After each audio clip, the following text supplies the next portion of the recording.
ভারতের ঝাড়খণ্ড রাজ্যের বিজেপি সরকার গড়তে পারলে বাংলাদেশি অনুপ্রবেশকারীদের উল্টো করে ঝুলিয়ে সোজা করে হবে বলে হুমকি দিয়েছেন দেশটির কেন্দ্রীয় স্বরাষ্ট্রমন্ত্রী অমিত শাহ।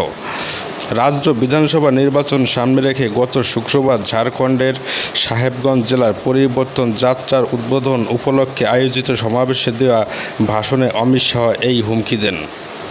জেলার সাঁওতাল পরগনায় আয়োজিত সমাবেশে বিজেপির নেতৃত্বাধীন কেন্দ্রীয় সরকারের স্বরাষ্ট্রমন্ত্রী অমিত শাহ বলেন, এই পরিবর্তন যাত্রা আগামী 2 অক্টোবর পর্যন্ত রাজ্যের প্রতিটি গ্রামে গিয়ে পরিবর্তনের বার্তা দেবে। পরিবর্তন প্রসঙ্গে অমিত শাহ বলেন, কিসের জন্য পরিবর্তন? ঝাড়খণ্ডে মুখ্যমন্ত্রী বদলানো নয়, এমনকি বিজেপিকে ক্ষমতায় আনাও নয়। এই দুর্নীতিবাজ সরকারকে সরিয়ে দুর্নীতি দমন করতে পারে এমন একটি সরকার আনার জন্য পরিবর্তন করতে হবে।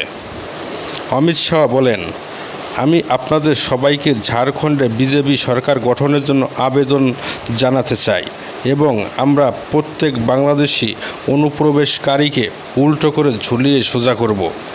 মাস কয়েক আগে হওয়া লোকসভা নির্বাচনের আগে বিজেপি নেতারা অভিযোগ করে বলেছিলেন, সাঁওতাল পরগনায় আদিবাসীর জনসংখ্যা কমছে আর ক্রমেই বাড়ছে বাংলাদেশি অনুপ্রবেশকারীদের সংখ্যা।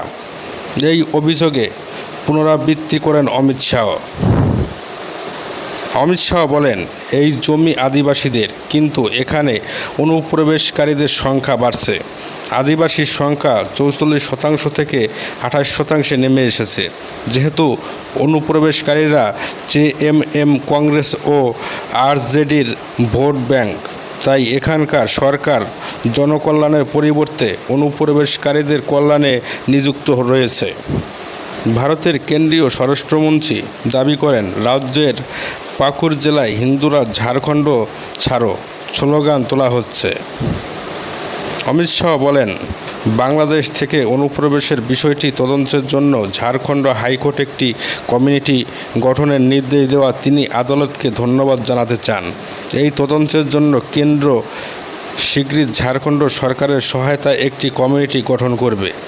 ঝাড়খণ্ড মুক্তি মোর্চার জিএম হেমন্ত সোরেনের নেতৃত্বাধীন জোট সরকারকে দেশের সবচেয়ে দুর্নীতিগ্রস্ত সরকার হিসেবে অভিহিত করে অমিত শাহ। তিনি বলেন, হেমন্ত সরকার দুর্নীতি ছাড়া কিছুই করেনি। এই সরকার দেশের সবচেয়ে দুর্নীতিবাজ সরকার।